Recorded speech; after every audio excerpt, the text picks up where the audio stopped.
Hello, this is Gerald Hilvanwas. I'm pretty aware that when I pick out words from languages that I'm still learning or I'm not speaking fluently enough, that people who already knows these languages will be skeptical, and those who are not speaking these language might not even be interested. So yeah, that narrows it down. Who could listen to what I have to say, what I discover there. But so maybe more interesting is to compare languages. And I told you beforehand already that every word has, in fact, just one kind of focus, which is uh, structured in the same way as in every language. And so I will take a word from three languages. I will take the Chinese anyhow. So tie here as that character. We also have the English to tie, pronounced a bit differently, but it's written exactly the same as the way how you change it into the focus of onto Roman letters. It's exactly the same, and it is actually also spoken the same as the Dutch word taai. So you have here three words that are very comparable then in a way, and they should also match the same kind of structure with some variations, of course, of focus. Because also the letters vary a little bit in that focus. But about the focus, I will also simplify the background theory a bit. So all the letters that I use in an order, which I always described until now as focuses upon the physical space, into the time frame, or into the context where you go and see where exactly at which time and which space what you're talking about is making a fit that could be anywhere, but which is much more correct at some point or that is defined at that uh, moment. But I can also focus on focusing itself. So I will do that a little bit, and that could resume the idea very much because maybe it is difficult to visualize that. Like, how do we do that? How do we make our focus? And so I make it a little bit more simple. So what we do is either are able to centralize our focus. That's the whole first category. Or our focus is more focused upon, oh no, we have to move our focus away, or it is about the away focus. The focus is already gone, and okay, we try to have an organization in that way. Presented as such, you have presented into one eye this time only. So you have the object there, the blue part, which you can keep into your looking glass the whole time, and that makes you associated with those letters underneath in the blue part. Or yeah, your main idea is it is already going out of focus, out of phase, changing, whatever. So you're not focused on the object so much anymore, but more on the movements of changes that you need to pay attention to. It's a completely different way of thinking. That's good for the next category.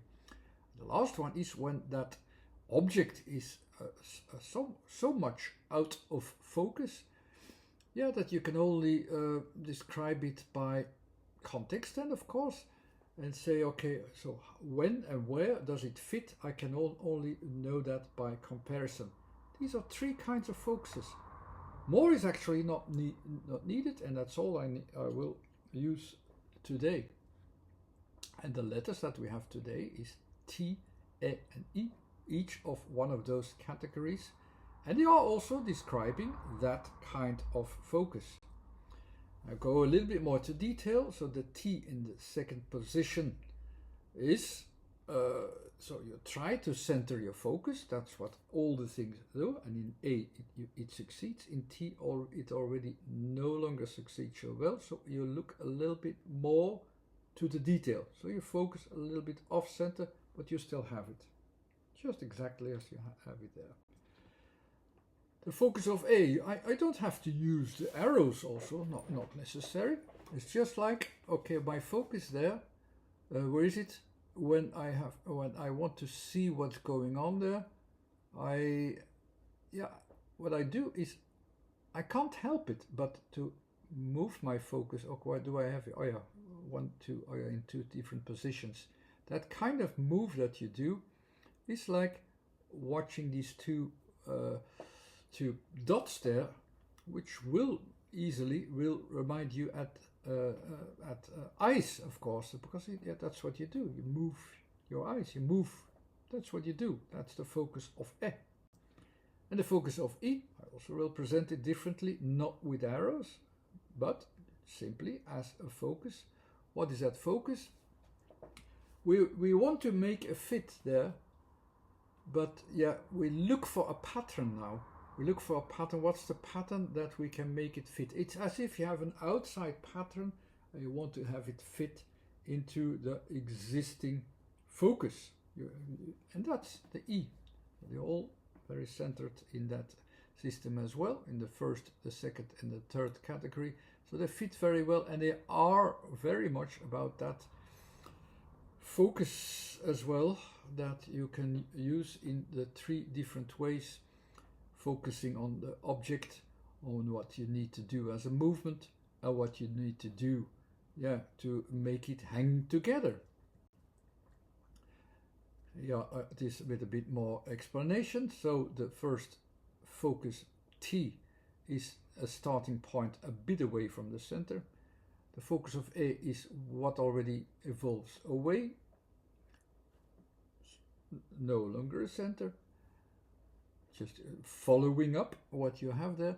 And the last letter, the E, it's then organized from outside its frame. From there onwards, we organize our mind. And that's as easy that we associate the letters. So I always make it, of course I won't make it more complicated because it's related with a lot more things, but basically this is enough to understand it, and it will be enough to understand what the word that we have today. So we have here these three focuses. As you can see, I have here the first word, which is the Chinese word, which is tie. So the two separated letters. And I once have given already some tool to make it a bit more easy to recognize patterns, the patterns of the sounds into what you see here, but I will make it more easy. But these were basically the patterns, the puzzle patterns, but I will make it more a focus a bit later, so that it is really the essence. So you don't have to believe some tricks that I use, of course, because that's just a derived secondary version. Now I will go to the essence a bit more, but the focus on T is that focus upon a part of the thing to start from. And the E basically is, you take something apart so that you can see it from context, and with the E, your vision goes sideways. These are the three letters that we have here. And that's what we will do also when we look at this character. Our mind goes very, very quickly, and it will pinpoint itself on the characteristics that are most different. What is different is you go immediately here. I did investigate with all the characters, but I can see that it fits here very well. Go immediately to the small features where things are a bit off, and that's at the left and at the right. And at the left, it is as if, something you can take out, which will also explain the context where it is about. We will see that later. And the right one is something that moves to the side. Like the E says it moves to the side. The E says it moves inwardly. There's something in there.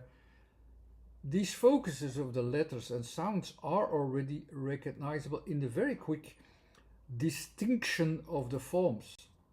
And that's a bit strange, but it fits. And what is a content actually, what you do, and what is also the order of what you do? With the first category of focus, you always, what you often do is try to localize what you have. Here you try to localize what is different. That is expressed by the letter T. What is different here? Okay, there are two things different, and left and right there. At one point, something is taken out, or can be taken out, or is going inwardly here, and one other thing is going to the right, actually. And this first part, which we will see later, will be the part that will describe the context of the object, which is the second part. So it describes from a distance the context. Something will happen in the object that I will describe, and now I describe the object that there is, where there is the change of direction. So after localization 1, I describe its context and will notice a change of direction. I'll come to that, what that context is and how I recognize that. Because when I when I know what it is, and when I translate it into a form, and I know the first part is the object, E, in description, in distance, in the object as, is the object's context, I mean, when the first part is the object context, that you first say, here's the context, and then you have the object. The object will look like, you have the square. The square is a working field on which you have a pole, let's say, and something aside. Just like you can have a flag somewhere, put somewhere, and the T position is that where you will attach something, like the flag itself, for instance. But there will happen something else at that point, which is described at the other point. It's almost like you wrap something over, and on the T it will take something together. And what it is about, what is the reference? The reference is also, it is when you put a sign somewhere, that like during festivities, or you hang out a flag or something, that is recognizable. It's even something that is attached at a pole, let's say, and it hangs over. It's like a hangover. And that form is almost recognizable if you put those two parts apart. It's almost describable as it is. Letter E shows the context, which means also it shows how from a distance you will do something with it. And the second part will be what it is. So you have it already for a big part. So you have that stick and something sticked upon it, and then you have more or less and for a certain length. E is also a certain, with a certain length, or also for a certain time, for a possible time. You do that maybe for a certain time on that point, because T is also a point. Even if you only would describe the letter positions geometrically, you also have a point on a space or on a surface, which I go to insert or something, or put something upon that with or attach it, even because T is just a point, with something else, with another idea, and I will use it also for a certain time. Those things are all recognizable, because this tie means to tie up something, but it's also like you stick something on a paper, almost like a post-it. That's when I said that is also one of the possibilities that you have in that word expression. So it expresses a number of things which all fit with that structure. And if we compare it then to the other two words that I have, both of them are not with the separation of I and E, but they are in just one go expressed and are associated with taai, without taai, and the expression of the a will have two a's, so two centers. Where will these centers go to? You could say, okay, baby, I follow the length, or I follow first, or I will follow the results, I will follow the results downwardly. That is still at that point a slight option. What shall I do? And where shall I go to? Because both of these letters follow a different direction. Most easy thing would be, of course, mix that direction. A until I, it's going down. It's a downward movement is there. The Y is going around it and tries to do something with it. At that point around the downward thing, and it is that space, and that space which is described here with taai, and that's our foundation for the two words. Now, what are the expressions mean? Taai. You have one taai, which is the Dutch word, and if you look up the translation, it says sticky, vicious, leathery, and so on. But I think it's best expressed with a visual example. So some food is taai, so leathery, so it's hard to chew. So you have, again, you try to get around it, go into it, and it sticks more longer together as you like. It's there, and so that's why you can't do much with it. It's not very easy to consume in that way. So that's where taai is used, not just for food, but everything which sticks together as a material, very strongly, almost tied together, and that's what the next word is. To tie. To tie is has in fact also the same structure of this tied together as the structure with a. It is within that space. Both of the words have the same structure actually, so you have around a point where things, sticks as a structure together and keep it together for a longer time. With a, it is with the a as a word that is expressed as a. It is about that space, about that object that has these features, which all the features within that same space. If you just take the structure and take another association and associate it with how also it has been written with I and E, the focus is focusing also about not just that space where that happens, but of that sticking together. You want to have it keep it sticked together, but what you need for it, I and E, is you focus inwardly, and you have some time for it. You need time to make that happen.